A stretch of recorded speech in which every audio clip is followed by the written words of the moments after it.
বোলে চৰায়ে লৈ গুচি গ'ল আৰু এৰি দিয়া এই মা কল্যাণী থানৰ পৰিৱেশ আৰু ঘৰত আৰু মা কল্যাণী মন্দিৰ দেৱালয় মা কল্যাণী দেৱালয় লিখা আছে দুই ভাগ মিলাই চাৰিওফালে লোকাৰণ্য আৰু সিফালে যি চৰাই লৈ গৈছিল সেই ভাগ পৰ্বতত এৰি দিলে অঞ্জনাই সেই ভাগেই গ্ৰহণ কৰিলে মা কল্যাণী মন্দিৰ সেইকাৰণে হনুমান ৰাম ভক্ত আৰু ৰাম এয়া গমিৰি ঘাটলৈ আমি আহি আছোঁ চাৰিওফালে চাওক গমিৰি ঘাটৰ কি ধুনীয়া দৃশ্য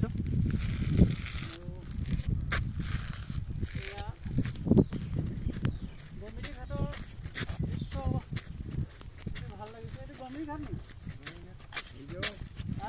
আমি অলপ কৈ দিওঁ গমিৰি ঘাট মেল বজাৰ গমিৰি ঘাট মেল বজাৰ কয়লা আছিলে ইয়াত মেল জাহাজ চলিছিলে ইয়াত জাহাজ চলাৰ কাৰণে মেল বজাৰ বুলি কয় মেল জাহাজ চলিছিলে তেতিয়াৰ পৰা নামটো হ'ল মেল বজাৰ তাৰমানে আগত জাহাজ চাপিলে যোনে যোনে যি টি বস্তু লৈ বহে বেচা কিনা হয় তেতিয়াৰ পৰা সৃষ্টি হৈ গ'ল বজাৰ সেইকাৰণে কয় মেল বজাৰ মেল সকলৰ দিনৰ পৰা আছে নেকি ব্ৰিটিছৰ দিনৰ পৰা আপোনাৰ নাম মোৰ নাম দীপক চৌধুৰী ক'ত ঘৰ তিনিআলি মেল বজাৰ আপোনাৰ মানে ইয়াত বজাৰ আছে অলপ আগত নেকি আপোনাৰ কি নাম ৰাজুপাল আপোনালোকে ইয়াতে এনেই আহিছে গা ধুবলে আমি বিশ্বনাথ চাৰিআলি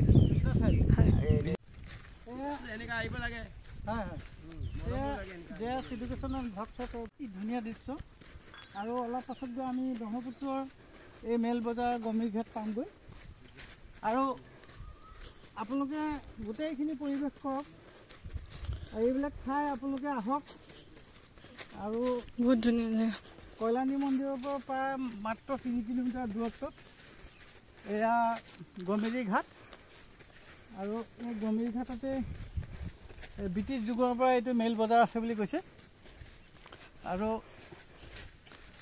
চাৰিওফালে এইবিলাক ধুনীয়া গছ গজিছে সম্ভৱ বাৰিষাত ইয়াতোলৈকে পানী হয় আৰু মই ইয়াত সাঁতুৰিবও পাৰিলোঁ কাপোৰ আনিব পাৰিলোঁ এয়া চাওক নদী বাহ কি ধুনীয়া লাগিছে চাৰিওফালে চাওক এয়া ব্ৰহ্মপুত্ৰ নদী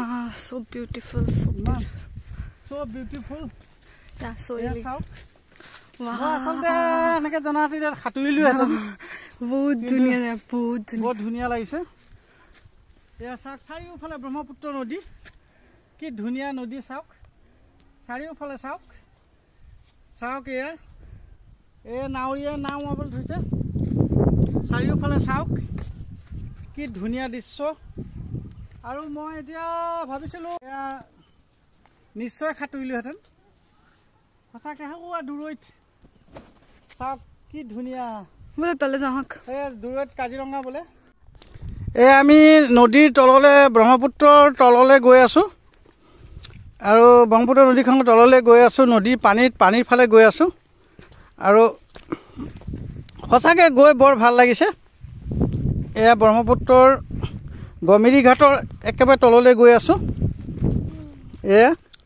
এয়া চাওক পানী কি ধুনীয়া পানী সঁচাকৈ গা ধুব মন গৈছে কিন্তু কাপোৰ কানি নানিলোঁ কাৰণে গা নুধুলোঁ আপোনালোকে চাওক আজি আমি কল্যাণী মন্দিৰলৈ আহিছিলোঁ আৰু এয়া আমাৰ চাওঁ তুমি অকণমান কোৱাচোন তুমি কি ক'বা বহুত ধুনীয়া জেগা আহিব এক্সপ্লোৰ কৰিব পাৰে জেগাটো বহুত পিচ হয় ইমান মানুহ নাহে কিন্তু জেগাটো বহুত চাফা হয় লেতেৰা নকৰিব কোনো আহি মেলি মানে বহুত পৰিষ্কাৰ আৰু বহুত কুল বহুত কুল আৰু এই শান্ত পৰিৱেশ চাওক দূৰৈত হাঁহে কান্দিছে দূৰৈত হাঁহ চাৰিওফালে চাওক দূৰৈত চাওক এয়া চাওক গমিৰি ঘাটৰ আজি ব্ৰিটিছ যুগৰে এইটো গমিৰি ঘাট বুলি বিখ্যাত আৰু গমিৰি ঘাটতেই বহুতো সাহিত্যিকৰ জন্ম হৈছিলে আৰু মই আজি সেইকাৰণে আহিলোঁ গমিৰি ঘাটলৈ আৰু ইয়াৰ সৌন্দৰ্য উপভোগ কৰিবলৈ আপোনালোকো আহক। ইমান নিজান ঠাই আৰু ইয়াত আহি ইমানেই ভাল লাগিছে। আৰু এয়া নাওবিলাক ৰখি আছে আৰু নদীখনো ইমান ধুনীয়া নীলা পানীৰ দৰে। আৰু আমি বাহিৰত ফুৰিবলৈ যাওঁ, কিন্তু ইয়াত আমি ইমান ধুনীয়া পাইছোঁ আৰু ধুনীয়া বতাহ মাৰি আছে। সঁচাকৈ এটা মানে কি ক'ম, একেবাৰে প্ৰকৃতিৰ অন্যান্য ৰূপ যেন ইয়াত দেখা পাইছোঁ। চাৰিওফালে চাওক, সেই গৰা, এইফালে চাওক চাৰিওফালে গৰা, আমি তলত আছোঁ। চাৰিওফালে সৰুৱা গৰা, কিন্তু আমি বহুত তলত, নদীৰ পৰা ওপৰৰ পৰা আমি বহুত তলত আছোঁ। আৰু সঁচাকৈ ইমান মানে ভাল লাগিছে, মই কল্পনা কৰিব পৰা নাই। সঁচাকৈ ভাল লাগিছে। আৰু দলঙৰ নদী ইয়াত গমেৰী ঘাটৰ যি পৰিৱেশ আৰু ইয়াত নাৱৰ পৰিৱেশ, আৰু এইটো মোৰ সদায় মনত থাকিব।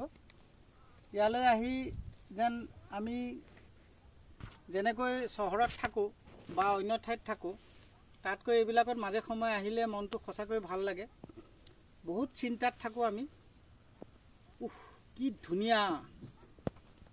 আপোনালোকো আহক। মই JS এডুকেশ্যন এণ্ড ব্লগছৰ তৰফৰ পৰা এইবিলাক আপোনালোকক দেখাইছোঁ। সকলোৱে উপভোগ কৰক, চাৰিওফালে চাওক, উপভোগ কৰক। আৰু নিউ জেগা আমি এক্সপ্ল'ৰ কৰিম আৰু আপোনালোকক দেখাই যাম। আৰু নতুন নতুন ঠাই আপোনালোকক এক্সপ্ল'ৰ কৰি দেখাই যাম। গতিকে ইমানকে মই ক'লোঁ। আপোনালোকে উপভোগ কৰক আৰু আপোনালোকো আহক, এইবোৰ ঠাই চাওক। মই নতুন নতুন স্থান আপোনালোকক দেখাম সদায়। আৰু ইয়ালৈ আহিলোঁ, আমি আহি ভাবিলোঁ নাই মেল বজাৰ হৈ গমেৰী ঘাটলৈ যাওঁ। আৰু গমেৰী ঘাটখন ইমানেই ধুনীয়া, আজি প্ৰথম আহিছোঁ, সঁচাকৈ ভাল লাগিছে। আৰু সঁচাকৈ এই নাৱত উঠি আৰু পৰিৱেশ আপোনালোকক দেখাইছোঁ। সঁচাকৈ আপোনালোকে আহক, কি ভাল লাগিছে, যেন অকণমান হাঁহি দিব মন গৈছে।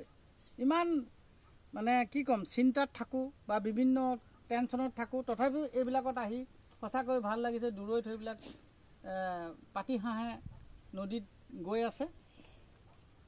গতিকে এই সৌন্দৰ্য উপভোগ কৰিবলৈ আপোনালোকৰ মাজত আমি দেখাইছোঁ। আৰু সকলোকে কৈছোঁ যে এনেকুৱা প্ৰকৃতিৰ আমাক যি পৰিৱেশ দিছে, সেই পৰিৱেশত আমি সদায় মাজে সময়ে হ'লেও আমি আহিব পাৰোঁ। নমস্কাৰ। এই গমেৰী ঘাটৰ প্ৰেমী দুজন পাইছোঁ। আমি গমেৰী ঘাটৰ দুইজন লোকক পাইছোঁ। তেওঁলোকে মানে ইয়াত প্ৰায় আহে নদীত সাঁতোৰে। এখেতসকলে নদীত সাঁতোৰে আৰু এই গামোচা লৈ আহিছে নদীত সাঁতুৰিবলৈ। আৰু আপোনালোকৰ মোৰ ইউটিউব চেনেলৰ জৰিয়তে আপোনালোকক এয়া দেখুৱাম। তেখেতসকলে এটা গান গাব আপোনালোকক দেখুৱাইছে। এয়া চাকুনক গাওক। জংগলী দুনিয়াই জংগলে মোৰ ঘৰ মোক দুৱাই নিলে। সঁচাকৈ তেখেতসকলে নদীৰ পাৰত এই কোনো মানুহ নথকা এই ব্ৰহ্মপুত্ৰৰ বিশাল ব্ৰহ্মপুত্ৰৰ কাষত তেওঁলোক থিয় হৈ আছে। আৰু তেওঁলোকৰ মন সঁচাকৈ আনন্দ। আৰু আমি সকলোৱে অকণমান টেনশ্যন ফ্ৰী কৰি এনেধৰণে যদি আমি থাকিব পাৰোঁ, সঁচাকৈ ভাল লাগিব। আপোনালোকে ইয়াত নাও যে মাছ ধৰে নেকি? নহয় নেকি? মানুহে মাছ ধৰে নেকি ইয়াত? ধৰে ন? কি মাছ পায় ইয়াত?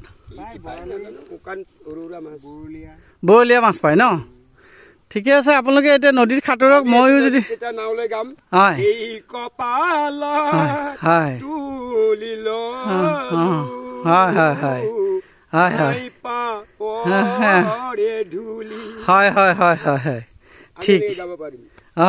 ঠিক আছে। তেখেতসকলে নাও বাই বাই গান গাব, তাকে কৈ আছে। আমি নাৱত এইবিলাকে গান গাম। হেৰো নাৱৰীয়া কি সুৰ বজালি দুপৰীয়া, কি সুৰ বজালি দুপৰীয়া,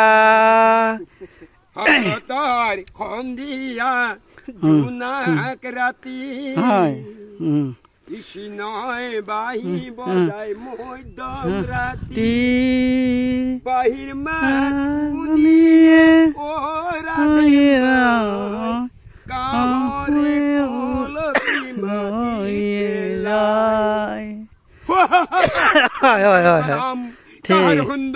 হয় হয় এয়া তেওঁলোকে ইয়াত গা ধুব আহিছে আকৌ নাও পাব তথাপিও তেওঁলোকে এটা ফূৰ্তি কৰি গান গাইছে আপোনালোকক দেখিছে তেওঁলোকে অনবৰতে পবিত্ৰ মনেৰে থাকে হয় হয় হয় ঠিক আছে একেবাৰে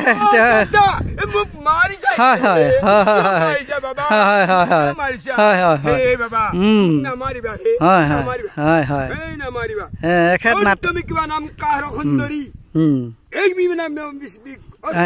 এখেত হেঙুল নাটকতো আছিলে আৰু নাটক কৰা মানুহ গতিকে এই নিৰ্জন নদীখনৰ ঘাটত তেওঁ সদায় থাকে বুলি কৈছে ঠিক আছে আপোনালোকক ধন্যবাদ জনালো আপোনালোকক তোমালোকক অকণ উঠাই দিওঁ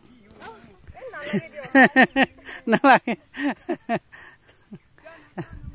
এয়া গমিৰি ঘাটৰ শেষ দৃশ্য আৰু এই দৃশ্যত সকলোৱে উপভোগ কৰক চাৰিওফালে আমি উভতনি যাত্ৰা কৰিছোঁ এতিয়া উভতনি যাত্ৰা আৰু উভতনি যাত্ৰাৰ ফটো এয়া চাওক চাৰিওফালে